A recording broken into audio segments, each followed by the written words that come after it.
So in our last video, I had said we were going to make an offer on that last house, but and we even put down an offer and we sent in a check for 2 grand, and then it started to eat at me, and I had that feeling in the pit of my stomach, like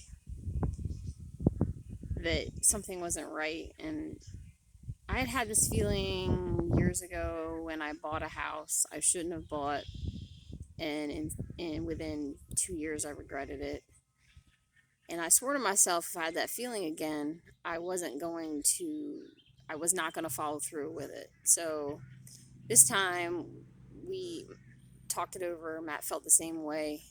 We realized we hadn't stopped to pray about it. We hadn't even stopped to think about it. I mean, we made that decision within 15 minutes, not even. We didn't even discuss it. And we were jumping forward because the price was so low instead of actually deciding whether that house would work for us. And in reality, it really it wasn't what we wanted. And I'm almost 40, well, 41. I'll be 41 in August. And it's not what we wanted. I'm too old to get a house that is not at least check off some of my boxes. It's not going to be a dream house, but there's got to be something in between a starter home because it's the cheapest we could get and a dream home. There's got to be something in the middle because I'm too old to start with something that's just the cheapest I could get. The house was too close to neighbors. We had gone back on our anniversary and talked to one of the neighbors, and he said that it's a good neighborhood except for the people across the street. Well, it turns out that they frequently get police called out there. It's a rental. And not that all renters are bad people. They're not. I mean, there are plenty of people that are wonderful that are renters. But apparently in this case, they're not too discerning about who they get out there. And that was a big stumbling block for us the more we thought about it. And then the house had no dining room, and we're a family of 6. And if we add another child, I hope not. I'm too old for that mess. But we could, have a surprise baby. Or when we have guests over, trying to cram everybody into that little kitchen to eat would be just untenable. And I work a lot in the kitchen. Like, if I could have a house that was all kitchen with some bedrooms, I'd probably be okay with that. And so we decided to pull out. We'll probably lose that $2,000, and that sucks.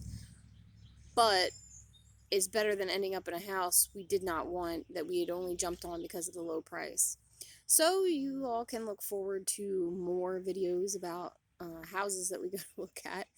There's nothing on the market right now that fits our requirements, which are we want at least, close to 2 acres, maybe not 2 acres, but close to 2 acres. Cleared would be best. Outbuildings are important. 4 bedrooms would be better than 3, but if we have a dining room, we could make that work, I think. But with only 3 bedrooms and no dining room, that house was kind of a no-go. And yes, we probably could have folded in a construction loan maybe for an addition onto that house. But by the time you do that, we might as well just be in an upper bracket and get a house that gets everything we want. So those are kind of things that we need to keep in mind, and it doesn't really matter if it's at the very bottom of our price range. That's great, but if it's higher, so long as we're not stretching ourselves too much, it's better to get what we're looking for. So hopefully something comes on the market before long, and this time we'll stop and pray about it and make sure it's what we want, and more importantly what God will want for us. So we're gonna just keep looking. So look out for some more housing videos once there are some more houses to look at. So I'll see you in a little while.